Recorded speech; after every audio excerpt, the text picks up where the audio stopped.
প্রিয় বাসুদেব, আশা করি রাজনৈতিক নেতা নেত্রীর কৃপায় ভালো আছিস। অনেকদিন আমাদের আসা যাওয়া নেই।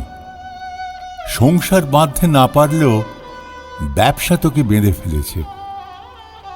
যাই হোক, গত মাসে চাকরি জীবন থেকে ছুটি পেয়েছি।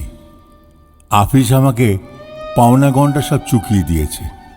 ও, যে জন্য তোকে চিঠি লেখা, রিটায়ারের পরে বেশ মোটা অঙ্কের টাকা পাওয়ায় পরে ঠিক করলাম মন্দির বানাবো।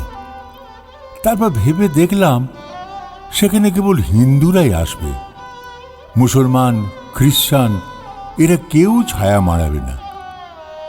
মসজিদ গড়লেও মুসলমান ছাড়া আর কেউ যাবে না, গির্জা হলেও তাই। একদিন হয়তো লাঠালাঠিও বেড়ে যেতে পারে। অনেক চিন্তা করে সর্বধর্ম সমন্বয়ের কথা ভেবে পাঁচটা পায়খানা বানিয়েছি। ভাই বাসুদেব, তোকে কি বলবো, সকালবেলায় যখন লোকজনরা বেজার মুখে ঊর্ধ্বশ্বাসে ঢোকে আর বেরোয় যখন হাসি হাসি মুখে, বিশ্বাস করো আনন্দে বুকটা ভরে যায়। সর্বধর্মের লোকেরা হেগে যাচ্ছে। অবশ্যই একদিন আসিস। ভালো থাকিস। ইতি তোর পরমেশ্বর।